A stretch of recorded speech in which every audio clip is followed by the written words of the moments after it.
നിന്നിലലിയാൻ ഞാൻ ഭാഗം 3. ചേച്ചി, ഈ ഇന്ദ്രജിത്ത് ലോകനാഥ് ഗുപ്തയെ കണ്ടിട്ടില്ലല്ലോ? കാണണം. എല്ലാവരും കണ്ണെടുക്കാതെ നോക്കി നിൽക്കും. അത്ര ഭംഗിയാ ചേച്ചി. പക്ഷേ ആരോടും ഒന്നും മിണ്ടുന്നത് ഞങ്ങൾ ഇതുവരെ ആരും കണ്ടിട്ടില്ല. എന്തിന് ചിരിക്കുന്നത് പോലും ഞങ്ങൾ കണ്ടിട്ടില്ല. പിന്നെയും നമ്മളോട് സംസാരിക്കുന്നത് ഇന്ദ്രജിത്തിൻ്റെ മനസാക്ഷി സൂക്ഷിപ്പുകാരൻ എന്ന് പറയുന്ന ഒരാളുണ്ട്, അഖിൽ. പുള്ളിയാണ് നമ്മളോട് സംസാരിക്കുന്നത്. ആ ചേട്ടൻ ഒരു പാവാണ് കേട്ടോ. പ്രാർത്ഥന പറഞ്ഞു. മതി മതി നിന്ന് കുറ്റം പറയുന്നത്. ദേ, ഇന്ദ്രജിത്തിനെ കുറ്റം പറയുന്നത് അച്ഛന് ഒട്ടും ഇഷ്ടമല്ല കേട്ടോ, ആൻറ്റി പറഞ്ഞു. അതെന്താ? അതോ, അദ്ദേഹത്തിന് ഭയങ്കര ബഹുമാനമാണ്. കാര്യം നമ്മുടെ പ്രണവിൻ്റെയൊക്കെ പ്രായമുള്ളൂ. പക്ഷേ എന്താണെന്നറിയില്ല, ഇവിടെ പ്രണവിൻ്റെ അച്ഛന് വളരെ ഇഷ്ടമാണ് ഇന്ദ്രജിത്ത് ലോകനാഥ് ഗുപ്തയെ. അദ്ദേഹത്തിൻ്റെ പ്രയത്നം ഒന്നുകൊണ്ട് മാത്രമാണ് ഈ ILG ഗ്രൂപ്പ് ഈ ലോകമെമ്പാടും അറിയുന്ന ഇത്രയും നിലയിലേക്ക് എത്തിയതെന്നുള്ള അറിവ് കൊണ്ടായിരിക്കും അദ്ദേഹത്തിന് ഇന്ദ്രജിത്തിനോട് ഇത്രയും സ്നേഹം തോന്നുന്നത്, ആൻറ്റി പറഞ്ഞു. അതെ, വിശക്കുന്നു, ആയില്ലേ ഒന്നും? നീതു അങ്ങോട്ട് വന്ന് ചോദിച്ചു. അവളുടെ സംസാരം കേൾക്കുമ്പോൾ തന്നെ പാവം തോന്നും. എന്തു പറ്റി? സംസാരത്തിലേക്ക് ഒരു തളർച്ച? ജെൻസി ചോദിച്ചു. അറിയില്ല, വിശന്നിട്ടാണെന്ന് തോന്നുന്നു, നീതു പറഞ്ഞു. അത് കേട്ട് എല്ലാവരും ചിരിച്ചു. എല്ലാം റെഡിയായി മോളെ, മോളിരുന്നോ, ആൻറ്റി പറഞ്ഞു. അവർ ഇരുന്നതും എല്ലാ സാധനങ്ങളും പാർവതിയും പ്രാർത്ഥനയും ആൻറ്റിയും കൂടി ടേബിളിൽ കൊണ്ടുവന്ന് വെച്ചു. എല്ലാവരും ഒരുമിച്ച് ഭക്ഷണം കഴിച്ചു. അതെ, 3 മണിക്കാണ് മസാബ മാമുമായിട്ട് മീറ്റിംഗ് പറഞ്ഞിരിക്കുന്നത്. അറിയാലോ, അവിടെ ചെല്ലുമ്പോൾ എല്ലാവരും ശ്രദ്ധിക്കണം. നമ്മുടെ ഭാഗത്തു നിന്ന് ഒരു തെറ്റും പറ്റാതെ കറക്റ്റായിട്ട് പ്രസൻറ്റേഷൻ ചെയ്യണം. അതിന് പാർവതിയാണ് ബെസ്റ്റ്. നീ തന്നെ പറഞ്ഞാൽ മതി എല്ലാ കാര്യങ്ങളും, അരുൺ പറഞ്ഞു. ഞാൻ നോക്കിക്കോളാം, ടെൻഷൻ അടിക്കണ്ട. അതെ, ഞങ്ങൾക്ക് ടെൻഷനൊന്നുമില്ല. നീ ഉള്ളപ്പോൾ ഞങ്ങൾ എന്തിനാടി ടെൻഷൻ അടിക്കുന്നത്, നീതു പറഞ്ഞു. ഇത് തന്നെയല്ലേ നീ കുറച്ചു മുമ്പ് ഭക്ഷണത്തിൻ്റെ കാര്യത്തിലും പറഞ്ഞത്, ജെൻസി പറഞ്ഞു. ഇവളെ കൊണ്ട് ഞാൻ തോറ്റു. ഒരാളെ ഇങ്ങനെ സുഖിപ്പിച്ചിങ്ങനെ നിർത്താമെന്ന് വിചാരിച്ചാൽ സമ്മതിക്കരുത് കേട്ടോ, നീതു ജെൻസിയെ നോക്കിക്കൊണ്ട് പറഞ്ഞു. എന്നെ സുഖിപ്പിക്കുകയൊന്നും വേണ്ട, ഇത് എൻ്റെയും കൂടി ആവശ്യമാണല്ലോ, അതുകൊണ്ട് ഞാൻ ചെയ്യുന്നു, പാർവതി പറഞ്ഞു. ആ പിന്നെ മോളെ, നന്നായി പ്രാർത്ഥിച്ചിട്ട് വേണം കേട്ടോ മസാബയുടെ അടുത്തിരിക്കാൻ. ആള് നമ്മൾ വിചാരിക്കുന്ന പോലെയല്ല. നമ്മുടെ ഓരോ കാര്യങ്ങളും ശ്രദ്ധിക്കും.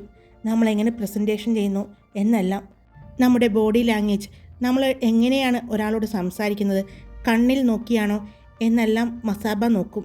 ഈ മസാബയുടെ അതേ സ്വഭാവം തന്നെയാണ് ഇന്ദ്രജിത്ത് ലോകനാഥ് ഗുപ്തയ്ക്ക് കിട്ടിയിരിക്കുന്നതെന്ന് ഇവിടുത്തെ അദ്ദേഹം പറയാറുണ്ട്, ആൻറ്റി പറഞ്ഞു. അതൊക്കെ എനിക്കറിയാം. ഞാനും കുറച്ചൊക്കെ മസാബ മാമിനെ കുറിച്ച് അന്വേഷിച്ചിട്ടുണ്ട്, പാർവതി പറഞ്ഞു. അവർ കുറച്ചു നേരം കൂടി ഇരുന്ന് സംസാരിച്ചു. 2:45 അതെ, ഇനി വൈകിക്കണ്ട, ഇപ്പോഴേ പോകാം. അവിടെ ചെന്ന് ഒരല്പസമയം പുറത്ത് നിന്നു എന്ന് വെച്ച് കുഴപ്പമൊന്നുമില്ലല്ലോ, അരുൺ പറഞ്ഞു. ശരി, എന്നാ ആൻറ്റി ഞങ്ങൾ പോയിട്ട് വരാമേ. മോളെ, പോയിട്ട് ഇങ്ങോട്ട് വരില്ലേ നിങ്ങൾ? ആ വരും. എന്നാൽ ധൈര്യമായിട്ട് പോയിക്കോ, ടെൻഷനൊന്നും അടിക്കാണ്ട് റിലാക്സ് ആയിട്ട് കാര്യങ്ങൾ സംസാരിക്കണം, കേട്ടല്ലോ? ശരി ആൻറ്റി. അങ്ങനെ അവർ 6 പേരും അവിടെ നിന്നും ഇറങ്ങി. അവർ 22ാമത്തെ അപ്പാർട്ട്മെൻറ്റിൽ ചെന്ന് ലിഫ്റ്റ് ഇറങ്ങിയതും എല്ലാവരും ഞെട്ടിപ്പോയി. അത്രയും ഭംഗിയായിരുന്നു അവിടെ കാണാൻ. ചുറ്റും മിറർ വർക്കായിരുന്നു. ആര് നടന്നാലും 2 സൈഡുകളിലും മേളിലും താഴെയും എല്ലാം കണ്ണാടി പോലെ തിളങ്ങി കാണാം. കണ്ണാടി പോലെ തിളങ്ങി കാണാമെന്നല്ല, മിറർ തന്നെയാണ്. ഇതെന്താ ഇങ്ങനെ? അറിയില്ല, എന്തായാലും കാണാൻ സൂപ്പറായിട്ടുണ്ടല്ലേ, നീതു പതിയെ പറഞ്ഞു.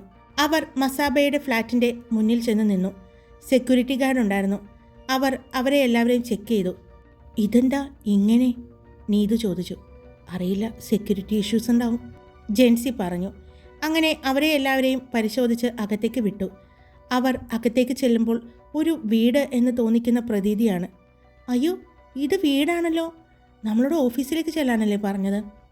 ഇല്ല, ഇങ്ങോട്ട് തന്നെ വരാനാണ് പറഞ്ഞത്. അതെയല്ലോ, എല്ലാവരും ഒരുപോലെ പറഞ്ഞു. അവർ അകത്തേക്ക് ചെല്ലുമ്പോൾ കണ്ടു ഒരു പ്രായമുള്ള മുത്തശ്ശി സോഫയിലിരിക്കുന്നത്. അതെ, ഇവിടുത്തെ മുത്തശ്ശിയാണെന്ന് തോന്നുന്നു. ചെന്ന് കാലിൽ വീണാലോ, നീതു ചോദിച്ചു. ദൈവമേ, ഇവളിത് കൊളാക്കോ, രാജേഷ് ചോദിച്ചു. മിണ്ടാതെ വാ, ജെൻസി പറഞ്ഞു.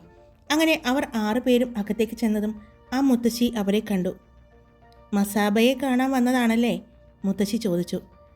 ഇനി അങ്ങോട്ടുള്ള ചില സംസാരങ്ങൾ ഹിന്ദിയിലാണെങ്കിലും ഞാനത് മലയാളത്തിലാണ് കേട്ടോ നിങ്ങളോട് പറയുന്നത്. അപ്പോൾ പോകാം, കഥയിലേക്ക്? അതേ മുത്തശ്ശി, മസാബ മാം പറഞ്ഞിട്ട് വന്നതാണ്. പാർവതിയാണ് പറഞ്ഞത്. എന്നാ അങ്ങോട്ട് ഇരുന്നോളൂട്ടോ മക്കളെ, മസാബ ഇപ്പോൾ വരും, മുത്തശ്ശി പറഞ്ഞു. അവർ എല്ലാവരും അവിടെ ഇരുന്നു. എല്ലാവരും ആ അപ്പാർട്ട്മെൻറ്റ് നോക്കിക്കാണുകയായിരുന്നു. പണത്തിൻ്റെ എല്ലാവിധ ആഡംബരങ്ങളോടും കൂടിയ വലിയ ഒരു അപ്പാർട്ട്മെൻറ്റായിരുന്നു അത്.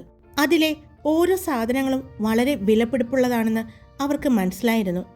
അവർ അതെല്ലാം നോക്കിക്കൊണ്ട് നിൽക്കുമ്പോഴാണ് അങ്ങോട്ട് 2 സ്ത്രീകൾ വരുന്നത്. അവർ ആ മുത്തശ്ശിയുടെ അടുത്തേക്ക് വന്നു. അമ്മയ്ക്ക് കാപ്പി വേണോ? അവർ ചോദിച്ചു. വേണ്ട മോളെ, ദേ ഇവർ മസാബയെ കാണാൻ വേണ്ടി വന്നതാണ്, ഇവർക്ക് എന്തെങ്കിലും കുടിക്കാൻ കൊടുക്കൂ. ആ മുത്തശ്ശി പറഞ്ഞതും ആ വന്ന 2 സ്ത്രീകൾ അവരുടെ അടുത്തേക്ക് വന്നു. മസാബ ഇപ്പോൾ വരൂട്ടോ, ആള് ഫോൺ ചെയ്തുകൊണ്ട് നിൽക്കുന്നത് കണ്ടിരുന്നു, അവർ പറഞ്ഞു. നിങ്ങൾ എവിടെന്നാ? അതിലൊരു ആൻറ്റി ചോദിച്ചു. ഞങ്ങൾ കേരളത്തിൽ നിന്നാണ്, പാർവതിയാണ് പറഞ്ഞത്. അല്ല, മലയാളികളാണല്ലേ? അപ്പോൾ അവർ അവരോട് മലയാളത്തിൽ സംസാരിക്കാൻ തുടങ്ങി. ഞാൻ ശോഭ ലോക്നാഥ് ഗുപ്ത, ഇവിടുത്തെ മൂത്ത മരുമകളാണ്. ഇത് ജ്യോതി പങ്കജ് ഗുപ്ത, ഇവൾ ഇവിടുത്തെ ഇളയ മരുമകളാണ്. ഞങ്ങൾ 2 പേരും മലയാളികളാണ്. തിരുവനന്തപുരമാണ് എൻ്റെ വീട്. ഞങ്ങൾ 2 പേരും കസിൻസാണ്, ശോഭ മാമാണ് പറഞ്ഞത്. നിങ്ങൾ നാട്ടിലെവിടെയാണ്? ഞങ്ങൾ ആലപ്പുഴയാണ്. എല്ലാവരും ആലപ്പുഴയാണോ? അവർ വീണ്ടും ചോദിച്ചു. അതെ, ഞങ്ങൾ 6 പേരും ബെസ്റ്റ് ഫ്രണ്ട്സാണ്. അതേലേ, എന്തായാലും വളരെ സന്തോഷം കണ്ടതിൽ. ഞങ്ങൾക്ക് മലയാളികളോട് സംസാരിക്കാൻ ഒരുപാട് ഇഷ്ടമാണ്. പ്രത്യേകിച്ച് നിങ്ങളെപ്പോലെയുള്ള കുട്ടികളാകുമ്പോൾ ഒരുപാട് സംസാരിക്കുമല്ലോ, ശോഭ മാം പറഞ്ഞു. മേഡം നാട്ടിലേക്ക് പോയിട്ട്, മോളെ എന്നെ മേഡം ഒന്നൊന്നും വിളിക്കണ്ട, ആൻറ്റി അത് മതി.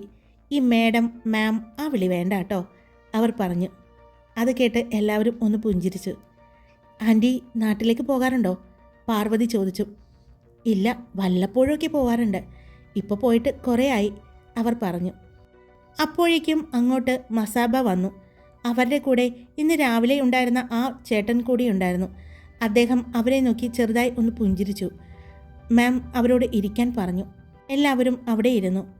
അപ്പോഴേക്കും മറ്റു 2 ആൻറ്റിമാർ അവിടെ നിന്നും മാറി മുത്തശ്ശിയുടെ അടുത്ത് പോയിരുന്നു. ഹലോ, നിങ്ങൾ കേരളത്തിൽ നിന്നാണല്ലേ? അവർ ചോദിച്ചു. അതെ മാം. അപ്പോൾ എന്താണ്, നിങ്ങളുടെ ടീമെല്ലാം നിങ്ങൾ തീരുമാനിച്ചോ? അവർ ചോദിച്ചു. ഉണ്ട്, ഞങ്ങൾ എല്ലാം പ്ലാൻ ചെയ്തിട്ടുണ്ട്. അപ്പോൾ അറിയാലോ, 6 മാസത്തെ ഒരു ഫാഷൻ ഷോയാണ് ഇവിടെ നടക്കുന്നത്. വിന്നറാകുന്ന കോളേജിന്, അത് മോഡൽ രംഗത്ത് ആയിക്കോട്ടെ ഫാഷൻ ഡിസൈനിങ് രംഗത്ത് ആയിക്കോട്ടെ, വിന്നറാകുന്ന കോളേജിന് പ്രൈസ് എന്താണെന്ന് ഞങ്ങൾ ഇതുവരെ അനൗൺസ് ചെയ്തിട്ടില്ല. അത് ഞങ്ങൾ ആ ദിവസത്തേക്ക് വേണ്ടി വെച്ചിരിക്കുകയാണ്. പ്രൈസ് എന്താണെന്ന് അറിഞ്ഞ് ആരും ഇതിൽ പങ്കെടുക്കരുതെന്ന് ഇന്ദ്രൻ്റെ നിർബന്ധമായിരുന്നു. അതുകൊണ്ടാണ് ഞങ്ങൾ ഇതുവരെ പ്രൈസ് അനൗൺസ് ചെയ്യാത്തത്. നിങ്ങൾ നിങ്ങളുടെ കഴിവിൻ്റെ പരമാവധി ഉപയോഗിക്കുക, എന്നിട്ട് വിന്നറാകാൻ നോക്കുക. ഇപ്പോൾ നിങ്ങളിവിടെ സംസാരിച്ച എൻ്റെ ഏട്ടത്തിമാരാണ്, അവർ മലയാളികളാണ്. അതുകൊണ്ട് കുറച്ചൊരു ചായ്വ് എനിക്ക് മലയാളികളോടുണ്ട്, മസാബ മാം പറഞ്ഞു. അത് കേട്ട് അവരെല്ലാവരും ചെറുതായി ഒന്ന് പുഞ്ചിരിച്ചു. അപ്പോഴേക്കും അവർക്ക് കുടിക്കാനുള്ള ജ്യൂസുമായി ഒരു സ്ത്രീ അങ്ങോട്ട് വന്നു. അത് അവരുടെ മുന്നിൽ വെച്ചതും കുടിച്ചോളൂ മാം പറഞ്ഞു. എല്ലാവരും ചെറുതായി പുഞ്ചിരിച്ചുകൊണ്ട് ഗ്ലാസ് എടുത്തു. അപ്പോൾ നിങ്ങളുടെ വർക്കിങ്ങിൻ്റെ സാധനങ്ങളെല്ലാം എങ്ങനെയാണ്? മെറ്റീരിയൽസ് എല്ലാം നിങ്ങൾ വാങ്ങിയിട്ട് വന്നിട്ടുണ്ടോ, അല്ലെങ്കിൽ ഇവിടെ നിന്ന് പർച്ചേസ് ചെയ്യുകയാണോ? അവർ ചോദിച്ചു. ഇല്ല മാം, ഞങ്ങളെല്ലാം കൊണ്ടുവന്നിട്ടുണ്ട്. ഇനി എന്തെങ്കിലും കുറവുണ്ടെങ്കിൽ ഞങ്ങൾക്ക് അവിടെ നിന്നും എത്തിക്കാൻ ആൾക്കാരെ ഏർപ്പാടാക്കിയിട്ടുണ്ട്, പാർവതി പറഞ്ഞു. അപ്പോൾ ഈ ടീമിൻ്റെ കാര്യങ്ങളെല്ലാം ലീഡ് ചെയ്യുന്നത് എന്താ തൻ്റെ പേര്? പാർവതിയെ നോക്കിക്കൊണ്ട് ചോദിച്ചു. പാർവതി കൃഷ്ണദാസ്, അവൾ പറഞ്ഞു. യെസ്, പാർവതിയാണ് നോക്കുന്നത്. അത് കേട്ടതും എല്ലാവരും അതെ മാം, പാർവതിയാണ് നോക്കുന്നത്. ഓക്കെ പാർവതി, നിങ്ങൾ ഉദ്ദേശിക്കുന്ന കേരള ഡിസൈൻസിൻ്റെ എല്ലാ സാധനങ്ങളും നമ്മുടെ ഇവിടുത്തെ ഷോപ്പിൽ കിട്ടും അല്ലേ മിസ്റ്റർ രാജേഷ്? അതെ മാം, എല്ലാം ഉണ്ട്. ഓക്കെ, അപ്പോൾ നിങ്ങൾക്ക് കുറച്ചുകൂടി നന്നായിരിക്കും. ഇനി അതെല്ലാം നാട്ടിൽ നിന്നും എത്തിച്ചിട്ട് അത് ഇഷ്ടപ്പെടാതെ വന്നാൽ പിന്നെ റിട്ടേൺ അയക്കുക, അതൊക്കെ ഒത്തിരി ബുദ്ധിമുട്ടാവും, നിങ്ങളുടെ സമയം പോവും. അപ്പോൾ അതിലും നല്ലത് ഇവിടെ ചെന്ന് നമ്മുടെ ഷോപ്പിൽ നിന്ന് പർച്ചേസ് ചെയ്യുന്നതാണ്. നിങ്ങളുടെ എല്ലാ സാധനങ്ങളുടെയും ബില്ല് അതിവിടെ രാജേഷിനെ ഏൽപ്പിച്ചാൽ മതി, അത് നിങ്ങളുടെ അക്കൗണ്ടിലേക്ക് ട്രാൻസ്ഫർ ആയിക്കോളും, മാം പറഞ്ഞു. അറിയാം മാം, ഞങ്ങളുടെ ബില്ലെല്ലാം എത്തിച്ചിരുന്നു, ഫണ്ടും ഞങ്ങൾക്ക് കിട്ടി, പാർവതിയാണ് പറഞ്ഞത്. ഓക്കെ, അപ്പോൾ വർക്കെല്ലാം സ്റ്റാർട്ട് ചെയ്യുമോ? അടുത്ത ആഴ്ചയാണ് നിങ്ങളുടെ ഫസ്റ്റ് പെർഫോമൻസ് കാഴ്ചവെക്കേണ്ടത്. അന്ന് നമുക്ക് കാണാം. നിങ്ങൾക്ക് എന്താവശ്യമുണ്ടെങ്കിലും രാജേഷിനോട് പറഞ്ഞാൽ മതി. ഓക്കെ? അപ്പോൾ എങ്ങനെയാണ്, താമസമൊക്കെ ഇഷ്ടപ്പെട്ടോ? ഉവ്വ മാം, എല്ലാം ഇഷ്ടപ്പെട്ടു. അപ്പോൾ നടക്കട്ടെ എന്ന കാര്യങ്ങളെല്ലാം. മാം, ഒരു കാര്യം കൂടിയുണ്ട് പറയാൻ. ഓക്കെ, പറഞ്ഞോളൂ പാർവതി. അത് മാം, ഞങ്ങൾ ഉദ്ദേശിക്കുന്നത് ഈ ഷോയിൽ ഞങ്ങൾക്ക് കിട്ടിയിരിക്കുന്നത് 7 റൗണ്ടുകളാണ്. ആ 7 റൗണ്ടുകളിലും ഞങ്ങൾ ഉദ്ദേശിക്കുന്നത് ഒരു ഫാമിലിക്ക് വേണ്ടിയുള്ള ഡിസൈൻസുകളാണ്. അതായത് കുഞ്ഞു കുട്ടികൾ മുതൽ പ്രായമായ ആളുകൾ വരെ. അപ്പോൾ ഞങ്ങൾക്ക് മോഡൽസായിട്ടും അങ്ങനെയുള്ള ആളുകളെയാണ് വേണ്ടത്. ഞങ്ങളുടെ ഇഷ്ടത്തിനുള്ള മോഡൽസിനെ വെക്കാനുള്ള അനുവാദം ഞങ്ങൾ ആദ്യമേ ചോദിച്ചിട്ടുണ്ടായിരുന്നു. മാമിനോട് നേരിട്ട് ചോദിച്ചോളാനാണ് പറഞ്ഞത്. പാർവതി പറഞ്ഞു. അതായത് ഒരു കുടുംബത്തിലേക്കുള്ള ഡ്രസ്സുകളാണ് നിങ്ങൾ ഡിസൈൻ ചെയ്യാൻ ഉദ്ദേശിക്കുന്നത് അല്ലേ? അതെ മാം. ഓക്കെ, ഒരു കാര്യം ചെയ്യും. നിങ്ങളുടെ ഫസ്റ്റ് റൗണ്ടിൽ നിങ്ങളതൊന്ന് ചെയ്യൂ. നമുക്കത് ഇഷ്ടപ്പെട്ടാൽ നമുക്കത് കണ്ടിന്യൂ ചെയ്യാം. എന്ത് പറയുന്നു? Okay ma'am. അതിൽ ഒരു കാര്യം കൂടിയുണ്ട്. ഞങ്ങൾ മോഡൽസിനെ ഞങ്ങളുടെ കോളേജിൽ നിന്ന് കൊണ്ടുവരുന്നുണ്ട്. പക്ഷേ ഈ പ്രായമായ ആളുകളെയും കുഞ്ഞു കുട്ടികളെയും ഞങ്ങൾ ഇവിടെ നിന്ന് തന്നെ കണ്ടെത്താനാണ് ശ്രമിക്കുന്നത്, അവൾ പറഞ്ഞു. ഓക്കെ, അതെല്ലാം നിങ്ങളുടെ ഇഷ്ടം പോലെ ചെയ്തോളൂ. ഞാൻ പറഞ്ഞില്ലേ, ഞാൻ ഉദ്ദേശിക്കുന്ന എൻ്റെ ഷോ അത് ഭംഗിയായിരിക്കണം. അതാണ് ഞാൻ ഉദ്ദേശിക്കുന്നത്. അതിൽ നിങ്ങളുടെ ഇഷ്ടത്തിനുള്ള ഡിസൈൻസ് നിങ്ങൾക്ക് ചെയ്യാം. അതിൽ ഒരു നിബന്ധനകളും ഞാൻ വെച്ചിട്ടില്ല. അതുകൊണ്ട് നിങ്ങൾക്ക് ഇഷ്ടമുള്ളത് ചെയ്യാം.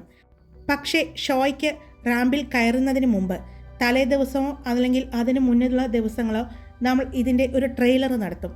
അന്ന് നിങ്ങൾ അത് അവിടെ പെർഫോം ചെയ്ത് കാണിക്കണം. എന്നിട്ട് എല്ലാവരും അംഗീകരിച്ചാൽ മാത്രമേ നിങ്ങൾക്ക് അതുമായി മുന്നോട്ട് പോകാൻ പറ്റൂ. അറിയാലോ?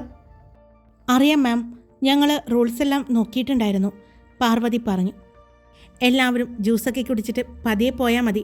എനിക്ക് അത്യാവശ്യമായിട്ട് ഒരു മീറ്റിംഗ് ഉണ്ട്, അതിൽ പങ്കെടുക്കണം. അപ്പോൾ നമുക്ക് വീണ്ടും കാണാം.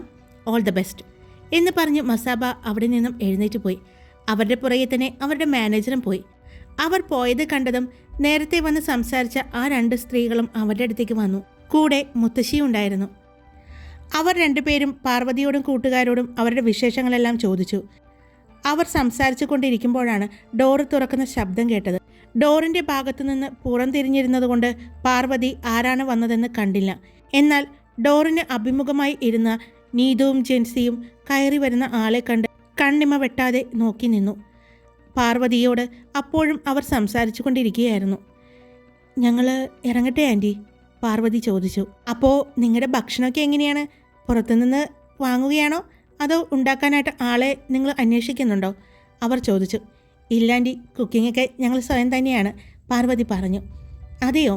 അപ്പോൾ സാധനങ്ങളൊക്കെ ഞങ്ങളിതേ ഇപ്പോൾ ഇവിടെ നിന്ന് ഇറങ്ങിക്കഴിഞ്ഞാൽ എല്ലാം വാങ്ങാൻ വേണ്ടി പോവുകയാണ്, അവൾ പറഞ്ഞു. അതിന് നിങ്ങൾക്കിവിടെ പരിചയമുണ്ടോ? അവർ ചോദിച്ചു. അത് ആൻറ്റി, ഇവിടുത്തെ 11ാമത്തെ അപ്പാർട്ട്മെൻറ്റിൽ താമസിക്കുന്ന പ്രണവ്, അവൻ ഞങ്ങളുടെ ഫ്രണ്ടാണ്, അരുൺ പറഞ്ഞു. ഏത്, പ്രകാശിൻ്റെ മകനാണോ? അതെ ആൻറ്റി, ഞങ്ങൾ ഒരുമിച്ച് ഒരു കോളേജിലായിരുന്നു. അവൻ അച്ഛനും അമ്മയൊക്കെ ഇവിടെ സെറ്റിലായപ്പോൾ ഇങ്ങോട്ട് പോകുന്നതാണ്, അരുൺ പറഞ്ഞു. ഓ, എനിക്കറിയാം സരിതയെ, ഞാൻ വളരെ കൂട്ടാണ്, സംസാരിക്കാറുണ്ട് ഞങ്ങൾ ഇടയ്ക്കൊക്കെ, അവർ പറഞ്ഞു. അപ്പോഴാണ് 2 പേർ നടന്ന് ബാൽക്കണിയിലേക്ക് പോകുന്നത് പാർവതി കണ്ടത്. പെട്ടെന്ന് അവളൊന്ന് ശ്രദ്ധിച്ചു. എവിടെയോ കണ്ടതുപോലെ അവൾക്ക് തോന്നി. എന്നാൽ ബാൽക്കണിയിലേക്ക് പോയത് ഇന്ദ്രജിത്തായിരുന്നു. അവൻ്റെ കൂടെ അഖിലുമുണ്ടായിരുന്നു. അവൻ അവിടെ ഇട്ടിരിക്കുന്ന സോഫയിൽ പോയി ഇരുന്നു. അഖിലുമായിട്ട് സംസാരിച്ചു കൊണ്ടിരുന്നു. എന്നാൽ ഇടയ്ക്ക് അവൻ അവരെ ശ്രദ്ധിക്കുന്നുണ്ടായിരുന്നു. പാർവതിയുടെ നോട്ടവും അവരിലേക്ക് പോയി. അപ്പോഴാണ് അങ്ങോട്ട് കോളേജ് വിദ്യാർത്ഥികൾ എന്ന് തോന്നിക്കുന്ന 3 പേർ വന്നത്. അമ്മ, എന്തെങ്കിലും കഴിക്കാൻ തരുമോ? അത് ചോദിച്ചുകൊണ്ടാണ് വന്നത്. ആ, വന്നല്ലോ. ഇങ്ങോട്ട് വന്നേ 3 പേരും. കുറച്ചു പേരെ പരിചയപ്പെടുത്തി തരാം, ആ ആൻറ്റി വിളിച്ചു. ഇത് ഇവാൻ ലോകനാഥ്, എൻ്റെ 2ാമത്തെ മകനാണ്. ഇത് ഇന്ദ്രിയ ലോകനാഥ്, എൻ്റെ 3ാമത്തെ മകളാണ്. മൂത്ത മകനാണ് ഇന്ദ്രജിത്ത് ലോകനാഥ് ഗുപ്ത. അവരത് പറഞ്ഞതും എല്ലാവരും അമ്പരപ്പോടെ അവരെ നോക്കി. തങ്ങൾ ഇത്രയും നേരം സംസാരിച്ചു കൊണ്ടിരുന്നത് ഇന്ദ്രജിത്ത് ലോകനാഥ് ഗുപ്തയുടെ അമ്മയോടാണ് എന്നറിഞ്ഞപ്പോൾ എല്ലാവരും പരസ്പരം ഒന്ന് നോക്കി. ആരാ അമ്മ ഇവരൊക്കെ? ഇവാനാണ് ചോദിച്ചത്. അതോ, ഇത് നമ്മുടെ മസാബയുടെ ഫാഷൻ ഡിസൈനിങ് ആയിട്ട് വന്നിരിക്കുന്നതാണ്, കേരളത്തിൽ നിന്നാണ്. ഓ അതെയോ, ഞങ്ങൾക്ക് തോന്നി. അമ്മയും ആൻറ്റിയും ഇത്രയ്ക്ക് കത്തി വെക്കണമെങ്കിൽ അത് അവരുടെ നാട്ടുകാരായിരിക്കുമെന്ന് ഞങ്ങൾക്കറിയാമായിരുന്നു. ഇവാൻ പറഞ്ഞു.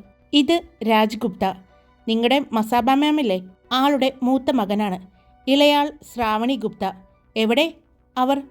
അല്ല, വേറെ 2 പേര് കൂടി ഉണ്ടായിരുന്നല്ലോ. എൻ്റെ 2 മക്കൾ എവിടെ? കണ്ടില്ലല്ലോ. ജ്യോതി ആൻറ്റിയാണ് പറഞ്ഞത്.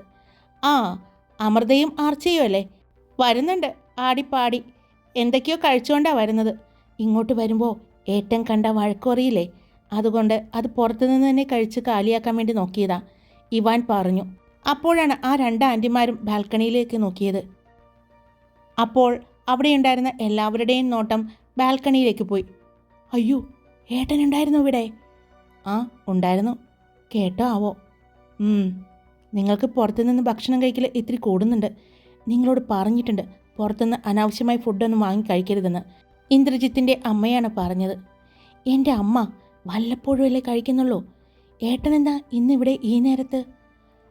എന്താ, അവനിങ്ങോട്ട് വരാൻ പാടില്ലേ? അല്ല, സാധാരണ ഈ നേരത്തൊന്നും കാണാറില്ല, അതുകൊണ്ട് ചോദിച്ചതാ. ഇന്ദ്രിയയാണ് പറഞ്ഞത്. ആ, ഇനി നമുക്ക് ഇവിടെ പരിചയപ്പെടാലോ. എന്താ ചേച്ചിമാരെ നിങ്ങളുടെ പേര്? എൻ്റെ പേര് പാർവതി. പാർവതി പറഞ്ഞു. ഞാൻ നീതു. ഞാൻ ജെൻസി. അപ്പോൾ നിങ്ങൾ 3 പേരും കട്ട ഫ്രണ്ട്സാണോ? അതെ, 3 പേരല്ല, ഞങ്ങൾ 6 പേരുണ്ട്. ഈ ചേട്ടന്മാരാണല്ലേ? പേരെന്താ? അവർ പേര് ചോദിച്ചതും ബാക്കിയുള്ളവരും പേര് പറഞ്ഞു. എന്നാ ഞങ്ങൾ ഇറങ്ങട്ടെ, പറഞ്ഞില്ലേ കുറച്ച് പർച്ചേസിങ് ഉണ്ട്. ശരി മക്കളെ, ഒരു കാര്യം ചെയ്യ്, നമ്മുടെ സൂപ്പർ മാർക്കറ്റിലേക്ക് തന്നെ പോയിക്കോളൂ, ആൻറ്റി പറഞ്ഞു. അത് എവിടെയാണ്? പ്രണവിനറിയാം, അവനോട് പറഞ്ഞാൽ മതി. ശരി എന്ന് പറഞ്ഞ് അവരെല്ലാവരും അവിടെ നിന്നും എഴുന്നേറ്റതും ബാൽക്കണിയിൽ നിന്നും ഇന്ദ്രജിത്ത് അങ്ങോട്ട് വന്നു. എല്ലാവരും ഇന്ദ്രജിത്തിനെ കണ്ടു. ഇന്ദ്രജിത്തും അവരെ കണ്ടു. അഖിൽ അവരുടെ അടുത്തേക്ക് വന്നു. നിങ്ങൾ മലയാളികളാണല്ലേ? സംസാരം കേട്ടപ്പോൾ തോന്നി, അഖിൽ പറഞ്ഞു. അതെ. എവിടെ നിന്ന് നിങ്ങൾ? ഞങ്ങൾ ആലപ്പുഴയിൽ നിന്നാണ്, അരുണാണ് പറഞ്ഞത്. അതെയോ, എവിടെ താമസിക്കുന്നത്?